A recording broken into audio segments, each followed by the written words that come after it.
Olá, olá, bom dia, boa tarde, boa noite. Eu não sei que hora você vai estar vendo esse podcast, mas eu estou aqui para apresentar. Meu nome é Rosângela e a gente vai estar trabalhando agora nada mais, nada menos do que um livro muito conhecido, muito bem falado.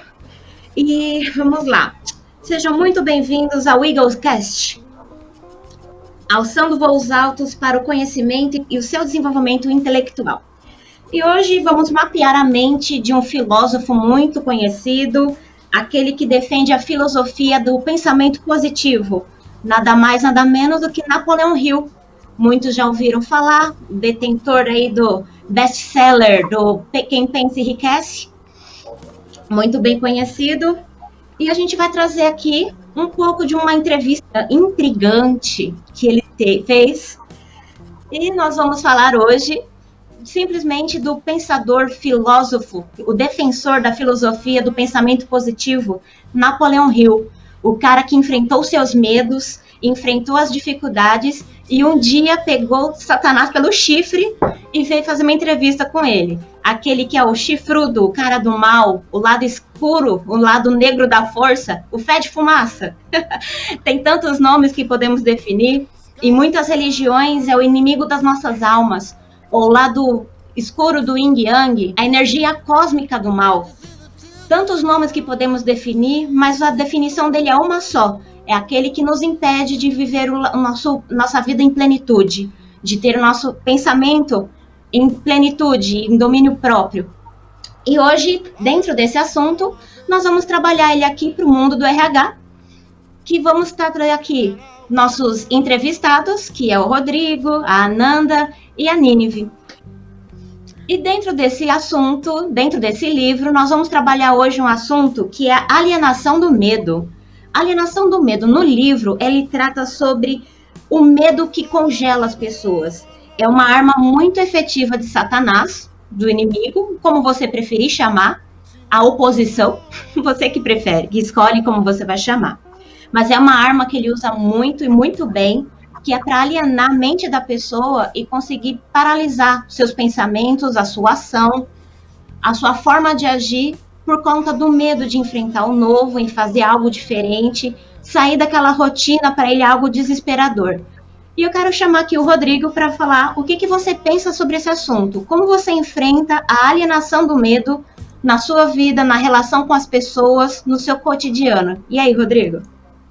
Olá pessoal, tudo bem com vocês? Parando um pouco assim para poder refletir sobre a alienação do medo, né? Se a gente parar para pensar, em diversos aspectos da nossa vida, nós deixamos de avançar, de executar, exatamente por ter medo ou de falhar, ou de não dar certo, ou até mesmo algo que venha contra nós mesmos. Então, a partir do momento que a gente consegue lidar com nossos próprios medos, ou até mesmo superá-los, a gente consegue dar muito mais passos além do que a quem. Ou seja, pensamos da seguinte maneira: eu não posso atravessar a rua porque vai vir um carro e vai me atropelar. Mas a partir do momento que você diz para si mesmo: eu vou atravessar a rua, vai vir um carro, eu vou me atentar e eu não deixo ele me atropelar, obviamente você chega do outro lado, ou seja, você chega no seu destino, você consegue chegar num ponto que você gostaria de chegar. Então, a gente fazendo uma comparação entre a alienação do medo e o que a gente vive no dia a dia, seria basicamente a gente conseguir vencer os nossos próprios medos. Ou seja, a gente subjeitar, né? Sujeitar-se ao medo, não, mas subjugar o medo e sim ir pra cima, conseguir conquistar, passar por cima, vencer, enfim, diversas palavras que pode definir isso, né? Então, a gente tendo o controle do medo, nós alienamos o medo dentro de nós mesmos e vamos muito além. Acho que é uma linha de raciocínio mais ou menos aí que eu tenho referente à alienação do medo. Entendi. Então você me disse que o medo ele tem um lado positivo, porque ele é uma forma de preservação, de instinto. Se eu chegar muito perto da rua e tem carro passando, eu vou ter medo e vou parar. Mas esse medo de proteção. Agora, um medo de me impedir de agir é um medo congelante. É esse tipo de alienação do medo que você está me falando. Sim, na verdade, de fato é uma ótica bem interessante que você aborda, porque o medo ele tanto pode ser de uma certa forma benéfica como de uma outra forma ruim. Usando novamente aí o exemplo de atravessar a rua, lógico, se você encher o peito e falar eu vou atravessar, vou fechar o olho e vou, com certeza vai vir um carro em alta velocidade e vai te pegar e aí você não alcança o seu objetivo. Mas dado o fato que você tem o medo e consegue ter controle sobre o medo, o que vai acontecer? Você vai chegar na beira da rua, você vai sentir o temor daquilo e vai pensar, eu não posso fazer de qualquer jeito, mas eu vou fazer de alguma forma. Seja com medo ou não, eu tenho que fazer isso. Então é o momento que eu espero, talvez o farol fechar, o carro tá um pouco mais distante, ao invés de eu ir totalmente intrépido e deixar um carro me atingir de qualquer maneira, né? Então o medo de fato ele tem esse lado benéfico e o seu lado com um pouquinho de malefício, né? Entendo. Ananda, e você? O que você me fala? Você lê o livro? O que você entende sobre a alienação do medo? Então, primeiro, eu queria trazer um pouco do livro, né? Que ele fala que o diabo ele vem através do medo da pobreza, do fracasso, da morte, qualquer medo, porque pro diabo não tem diferença de um medo de uma coisa real para uma coisa que é irreal. Então, ele vem através do medo porque com isso ele consegue mudar os seus hábitos para fazer com que você fique mais acomodado e faça coisas para evitar esse sentimento, que é o que cria o bloqueio entre você e o seu propósito. Então, como o Rodrigo disse, você tem que sentir o medo pela segurança, mas você não pode deixar isso te bloquear, né? Muito bom. Então, o medo realmente, para nossa autopreservação, ele é muito benéfico. Mas quando ele entra na alienação dentro da nossa mente, aí ele se torna muito prejudicial. Você concorda com isso, Felipe? Sim, eu concordo totalmente com essa parte que o autor se refere em relação ao medo, a se alienar. O medo, até um certo ponto, realmente ele é benéfico, ele nos traz segurança, né? Que nem aquela criança, quando a gente fala, não coloca a mão na tomada, né? Ela sabe que ali ela vai levar um choque, então aquilo a impede de tomar aquela atitude. Porém, quando nós nos deixamos levar muito por medo excessivo, isso pode acabar nos controlando e nos impedindo de alcançar um sucesso naquilo que nós planejamos para o nosso futuro, para a nossa vida. Posso falar uma coisa? O medo, ele também atrapalha nas nossas relações, né? Porque, tipo assim, se eu evito certas conversas, se eu evito certos comentários que são precisos fazer, se eu escondo, a verdade, né? Eu acabo me encrencando depois, né? Por exemplo, assim, eu tenho medo de contar a verdade porque a pessoa vai se chatear. Só que eu preciso contar a verdade, porque se eu fiz uma coisa errada, eu tenho que assumir os meus erros, né? Então, eu acho que essa parte do medo bloquear a gente também entra nessa parte das relações interpessoais, né? Ok. O próximo assunto que a gente vai estar tratando seria a virtude do fracasso. E, Nínive, o que você tem a dizer? Bom, o livro ele fala muito em relação ao fracasso, até no início do livro o autor ele conta sobre sua trajetória de vida, ele conta sobre os vários fracassos que ele teve até conseguir ter uma vida bem sucedida. E algo muito interessante que ele fala assim, que o fracasso ele acaba com a moral e ele destrói a autoconfiança das pessoas.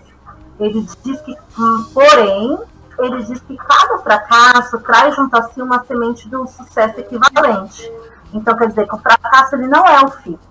Eu acho interessante que ele cita a pessoa do Henry Ford, e o Henry Ford ele diz assim, que o insucesso é apenas uma oportunidade para recomeçar com mais inteligência. E pensar é o trabalho mais difícil que existe. Talvez por isso tão poucos se dediquem a ele. O autor, ele frisa muito na questão de pensar por si só, né? Aprender a pensar por si só, a não se deixar alienar, a não se deixar influenciar. E isso é uma das chaves da pessoa conseguir sair daquela situação de fracasso para uma situação de sucesso. Embora o diabo, né, a pessoa do diabo use o fracasso contra nós, há ainda uma porcentagem, porém mínima, de pessoas que conseguem tirar do fracasso pontos positivos para se alavancar. Por exemplo, eu inicio um projeto, o projeto não dá certo, ao invés de eu me frustrar e de eu entrar em depressão por causa disso, eu busco quais pontos que eu errei, em que pontos que eu posso acertar, o que eu posso melhorar e recomeço aquilo tudo de novo. Tanto que nós sabemos que os homens de sucesso, eles fracassaram muito até conseguir alcançar aquilo que eles realmente almejavam. E como o livro ele fala sobre o diabo, e o diabo está muito linkado à questão religiosa, eu gostaria de trazer uma passagem bíblica que eu achei muito interessante, que entra muito nessa questão de você se levantar quando você se encontra numa posição de derrota, que se encontra no livro de Tiago 1, versículo 2, que fala o seguinte: considerem motivo de grande alegria o fato de passarem por diversas provações, pois vocês sabem que a prova de sua fé produz a perseverança, e a perseverança deve ter ação completa, a fim de que vocês sejam maduros e íntegros, sem que falte a vocês coisa alguma. Se algum de vocês tem falta de sabedoria, peça a Deus, que a todos dá livremente de boa vontade, e lhe será concedida. Então, quando o autor ele cita que o seu arco-inimigo, né, que para o diabo seria Deus, é essa liberdade que Deus dá de dar sabedoria para todos aqueles que o buscam, ou talvez a todos aqueles que buscam dentro de si o seu lado positivo, a sua energia positiva, da natureza, ou dentro de si mesmo, ou se elevando a Deus. E interessante na questão também da perseverança, você perseverar. Você caiu aqui, bora levantar e bora tentar de novo. Então foi isso essas informações que eu consegui tirar do livro, que eu achei muito interessante. Que demais, hein, Nina? Muito bom. Assim, do meu ponto de vista, o fracasso ele está muito ligado ao medo. Porque pelo medo de fracassar, a pessoa acaba não agindo. Então, eles estão muito interligados. Para minha vida, o que eu usei de exemplo dentro do livro, para eu não me alienar ao medo e ao fracasso, é o seguinte: a gente nunca fracassa. Fracasso não existe. Quando eu faço alguma coisa que dá errado, ou eu aprendo, ou eu fico mais forte. Só um adendo. O livro fala... Desculpa, só um adendo. O livro fala justamente isso, Rosângela, que o fracasso ele é um estado de espírito. É a sua condição mental. Não é tanto o que ocorreu em si. Exatamente. Então, assim, para mim conseguir passar por esse bloqueio e parar de me congelar com esse medo, eu entendo que o fracasso ele não existe. Ou eu aprendo, ou eu fico mais forte com aquilo. Eu quero sair de um ponto A para ir para o ponto B. Só que dentre esses dois caminhos, tem 50 caminhos que podem levar. Só que muitos deles não chegam, se perdem, é muito mais longo. Então, se eu escolho um, no meio do caminho não deu certo, eu tenho que falar, bom, eu aprendi um caminho que não funciona, vamos pro próximo. Nisso, eu vou ficando mais forte, vou calejando ali a pele para entender que eu não preciso abaixar a cabeça. Eu aprendi uma forma de não fazer aquilo. Eu vou fazer de novo. Puxa, quase deu certo, mas não era do jeito que eu queria. Ok, eu aprendi outra forma de não fazer aquilo. E vamos pro próximo. O problema é que a gente se frustra e abandona antes de completar. É aí que é o problema. Aí que entra o medo. Poxa vida, pra mim nunca dá certo. Melhor eu desistir. Isso é coisa pros outros. E não, todo mundo tem esse poder de fazer e conquistar. Basta não desistir. A perseverança, como você havia dito. E você, Rodrigo, o que você acha? Fazendo até um adendo aí que você falou, quando você falou assim, o fracasso não existe. De fato, o fracasso é um sentimento, podemos dizer assim, que é colocado dentro da nossa vida, né? Eu até anotei uma frase que eu vi no livro que fala assim, o fracasso é uma circunstância feita pelo homem e que não é real até que seja aceita pelo homem como algo permanentemente. Ou seja, quando você falha numa questão, numa missão, e você acaba não aceitando aquela falha e tentando novamente, você tem uma grande margem de obter o êxito. Mas quando você erra e aceita aquilo como erro, se torna um fracasso. Por exemplo, eu fui dar um salto e no primeiro momento que eu tentei dar o salto eu me machuquei. Eu fracassei, eu não vou tentar de novo porque eu machuquei e não vou tentar novamente. Mas se você não aceita aquilo como fracasso, obviamente, é meio controverso de dizer, mas não se torna um fracasso. Se você vai falar, eu me machuquei, vou me recuperar, vou tentar de novo, aí você tenta uma segunda vez, que não é fracasso, aí você pode não ter êxito novamente, tentar uma terceira, não ter êxito, enfim, tentar uma centena de vezes e na 100ª você ter êxito. Então aquilo deixou de ser um fracasso. Na verdade foi algo para te tornar mais forte referente àquele assunto, àquela questão. É como eu tenho mais ou menos assim um fracasso, como eu enxergo um pouco do fracasso, né? E é interessante deixar claro também que o fracasso é diferente da derrota temporária. Falando um pouco sobre a Segunda Guerra Mundial, que foram os Estados Unidos e o Brasil para cima da Alemanha, a primeiro princípio, a Alemanha detonou boa parte do exército americano com o exército brasileiro. Eles tiveram uma derrota temporária, mas não fracassaram, que no final das contas eles tiveram êxito na questão, né? Então é bom deixar esse adendo aqui, que o fracasso é bem diferente da derrota temporária. É como um ditado que a gente ouve muito, né? Eu perdi a batalha, mas não perdi a guerra. Então, eu tive uma derrota temporária, mas eu não fracassei. É bem interessante essa questão. Muito bons pontos que você levantou, Rodrigo. Muito legal. E você, Nina? E a Ananda? O que você me fala? Eita, engasgou? E você, Ananda? O que você me diz?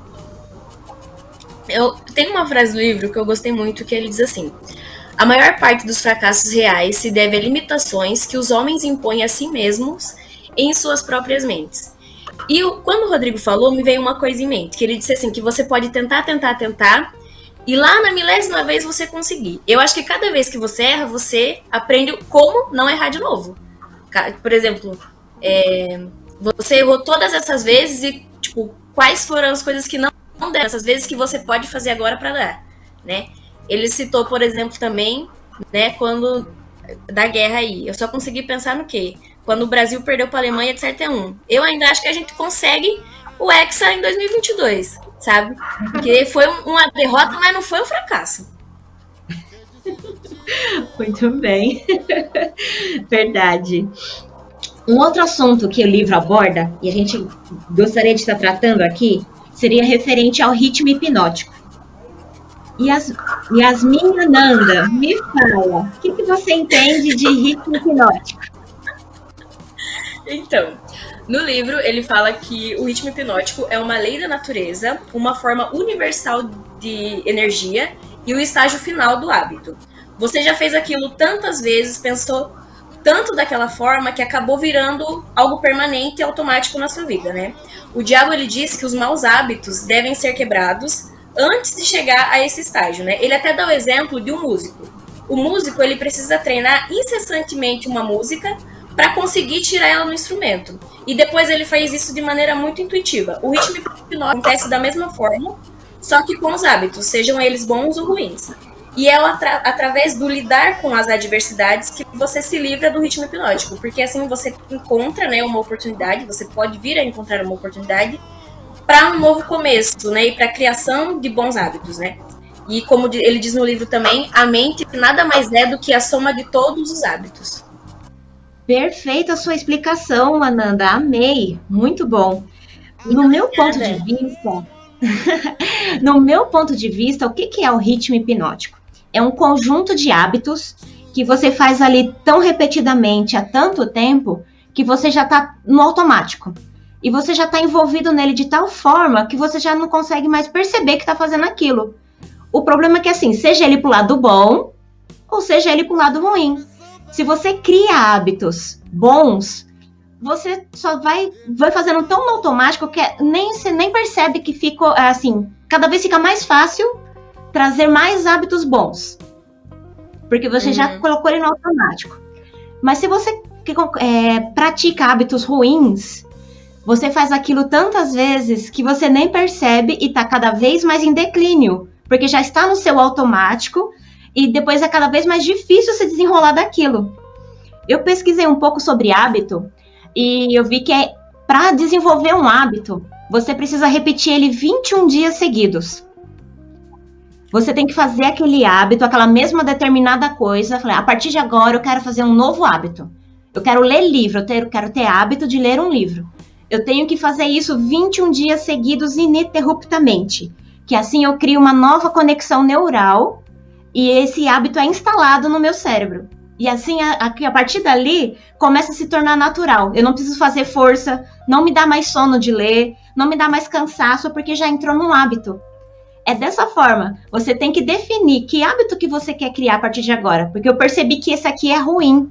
E também do mesmo jeito que é tão difícil de incluir um hábito novo, também é difícil de tirar um hábito que você já tem. Então, prestar atenção nas suas atividades, porque o hábito é algo que você faz na sua rotina.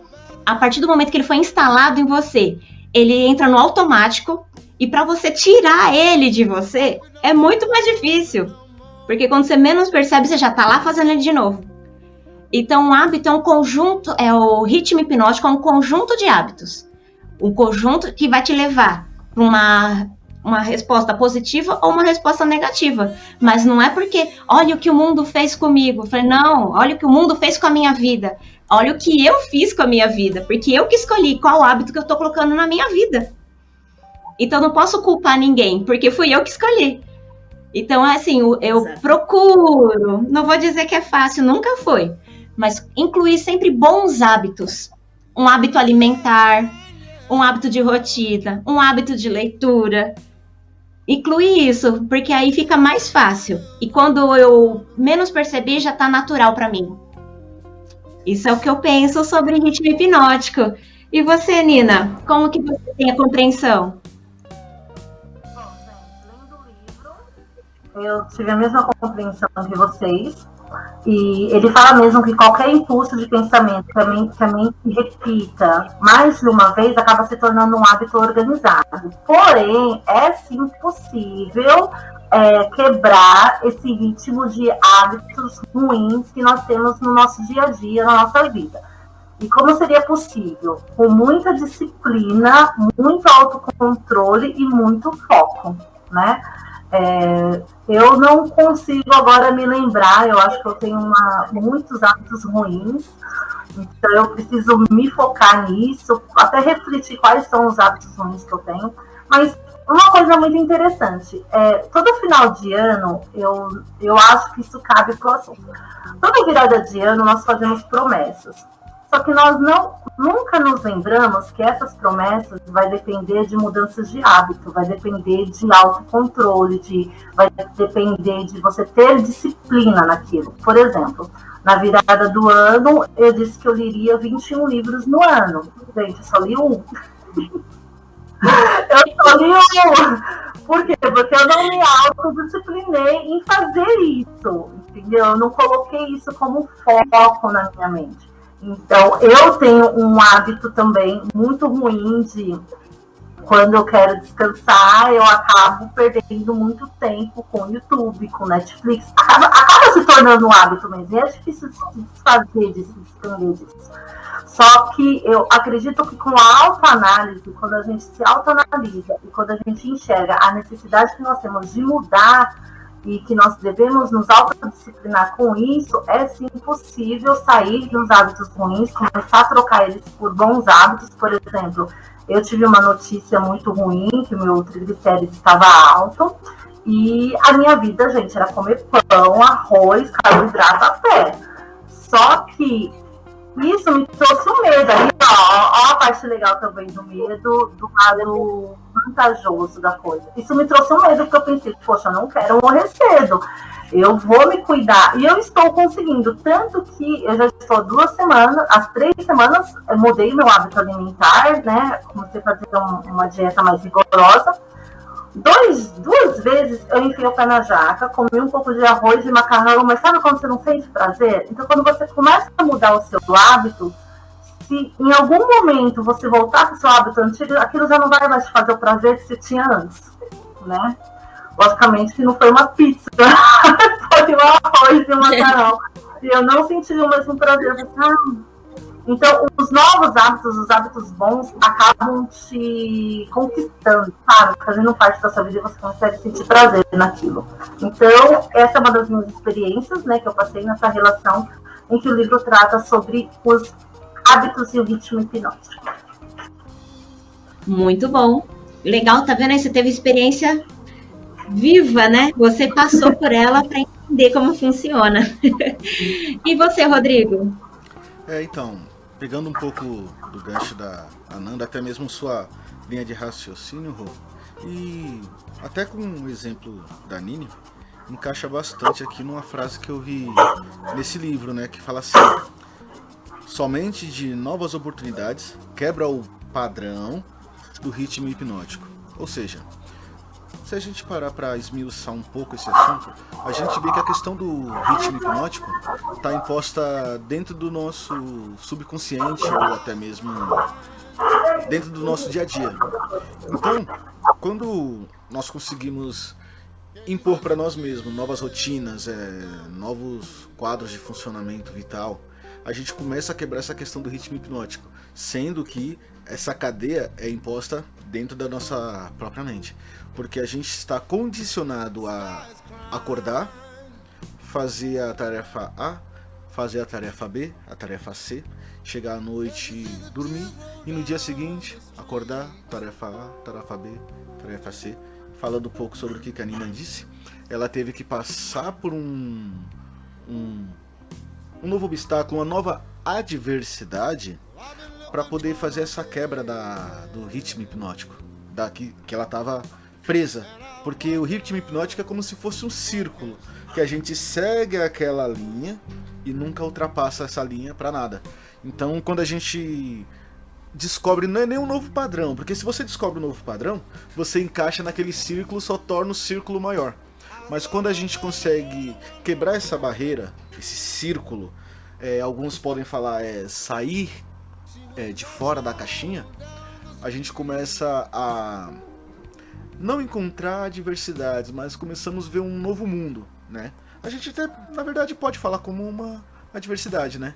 Que é o que faz a gente amadurecer um pouco mais, né? Sai do ritmo hipnótico, amadurece o que nós somos e começamos a viver de uma forma, podemos dizer até mesmo, melhorada, né? Então essa quebra do ritmo hipnótico ela é bem interessante quando a gente coloca uma nova nota ou um novo caminho, um novo adendo naquilo que a gente está acostumado a viver.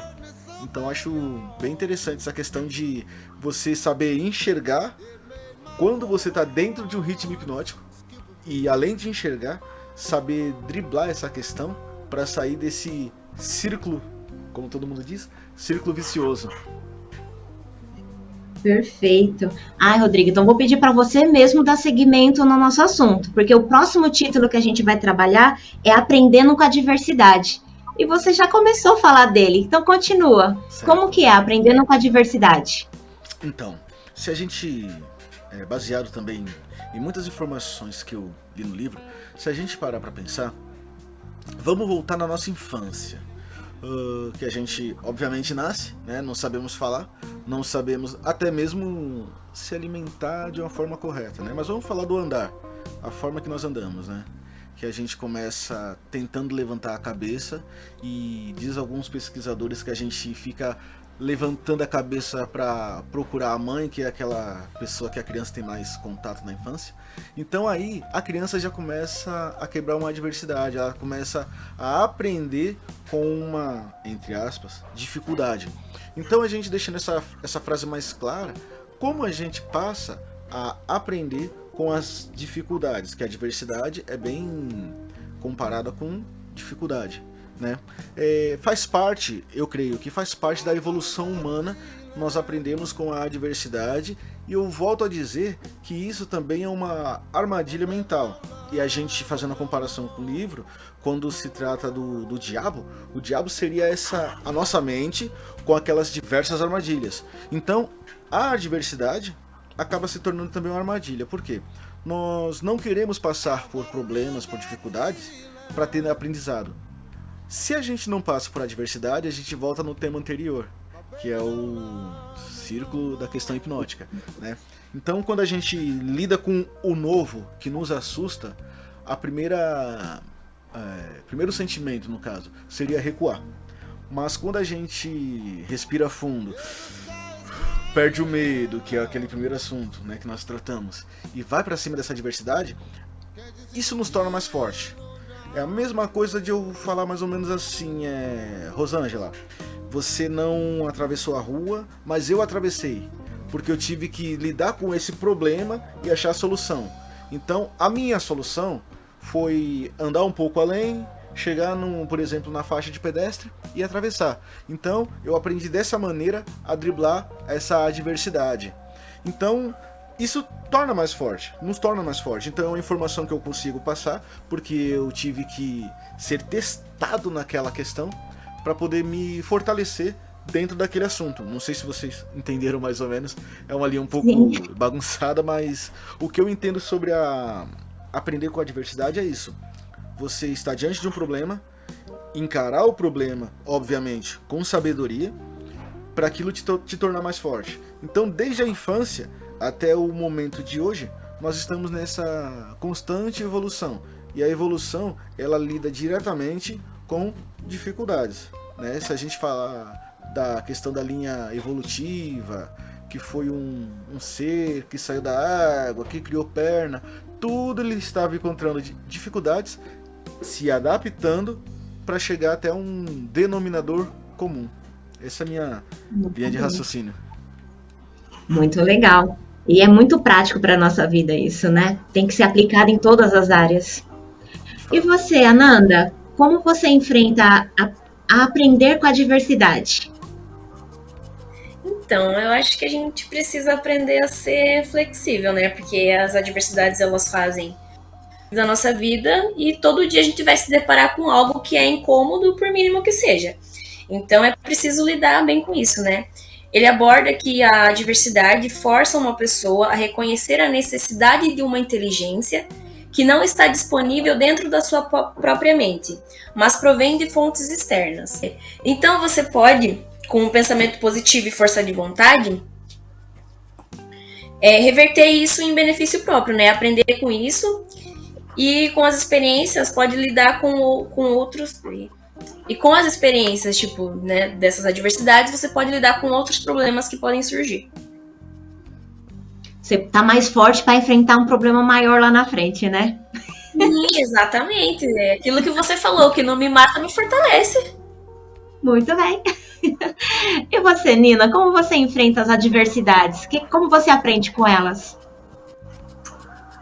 Bom, uma das coisas que eu acho interessante que o livro coloca mais ou menos, e bom, pelo menos eu enxerguei dessa forma, é um ponto que aí eu tentei trazer uma analogia, tá? Que ele fala que a diversidade ou o fracasso, assim, ele também pode ser uma bênção. Por quê? Porque você pode mudar a sua maneira de pensar sobre aquilo que você quer.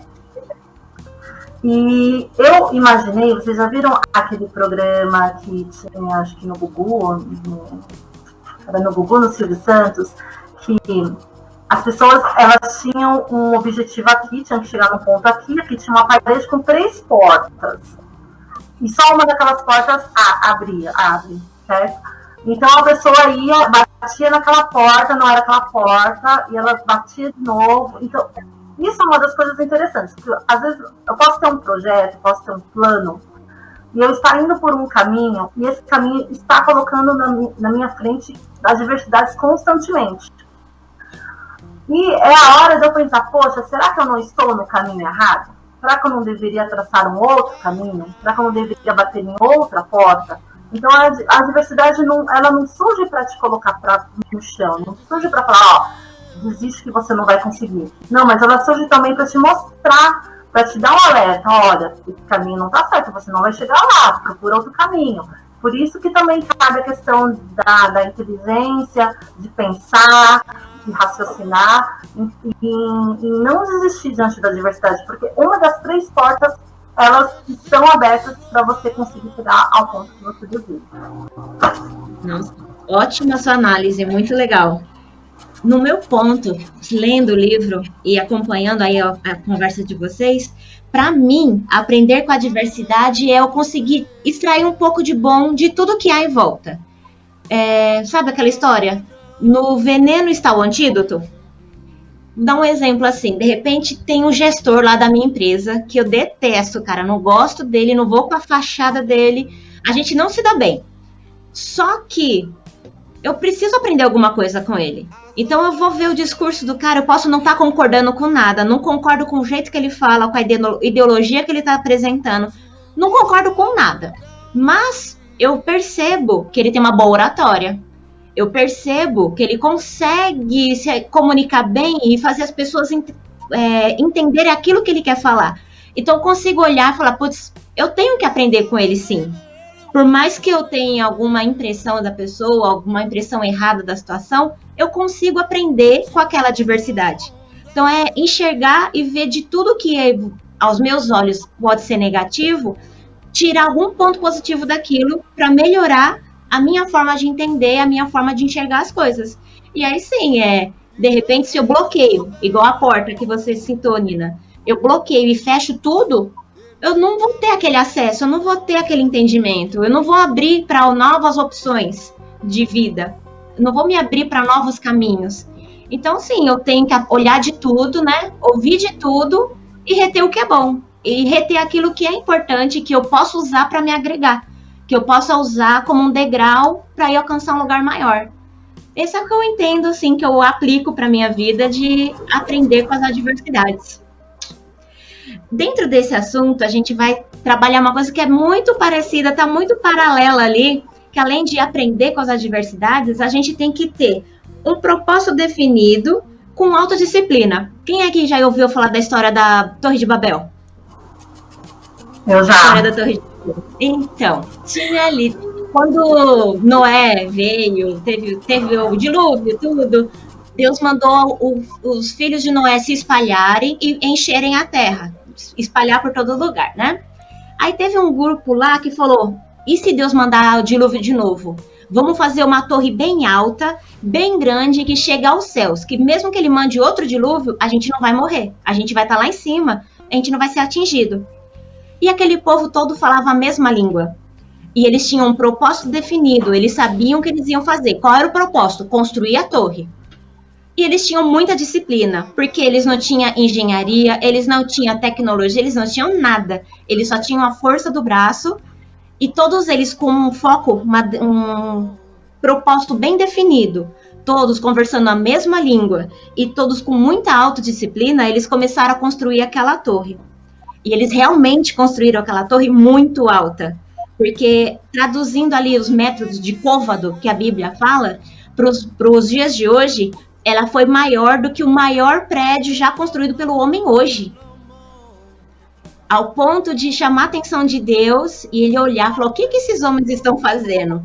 Ele olhou e teve que chamar a Trindade, falar, vamos lá e vamos ver o que eles estão fazendo, porque eles vão conseguir alcançar o objetivo. E foi ali que ele dividiu a língua do povo e as pessoas se dividiram, começaram a conversar, não entendiam mais o que um estava falando e se dispersaram. O foco que eu quero trazer aqui é a disciplina, o propósito definido.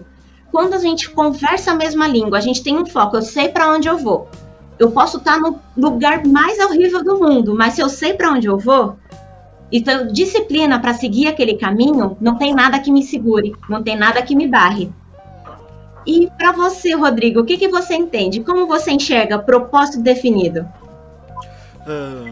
Se a gente analisar a frase, já é uma frase autoexplicativa, né? Propósito, foco, ponto, a travessia, destino. Então a gente definir propósito como isso, né? E definido seria o quê? Infelizmente hoje em dia muita gente procura propósito.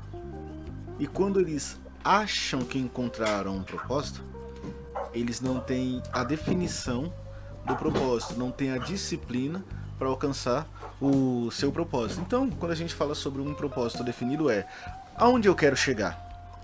Ou para onde eu quero ir? Como eu vou chegar? Aí vem a pergunta mais interessante: por que eu devo chegar? Muita gente quer alcançar, mas às vezes não sabe nem o porquê quer alcançar aquele propósito, né? Simplesmente pôs na cabeça que quer e pronto, né? Então, vamos falar, por exemplo, de uma compra de um imóvel, né? Eu quero um imóvel porque eu quero sair do aluguel, mas tem muitas que pensam assim: eu quero um imóvel, mas eu quero uma mansão com 25 quartos e ganho um salário mínimo. Tem propósito, mas não é definido, não tem a disciplina. E o pior, né? Além de ganhar o salário mínimo, gasta boa parte do seu salário com coisas que talvez não sejam necessárias, mas não é o mérito do momento, né? Então a pessoa acaba... Não tem autodisciplina para alcançar aquilo, né? Exatamente, ganha apenas o mínimo, mas gasta 80% do seu salário, por exemplo, com um vício de sapato, ou de roupa, ou de qualquer outra coisa que a pessoa tenha uma compulsividade. Então ela acaba não tendo a disciplina. Não tendo a disciplina, ela só tem um propósito.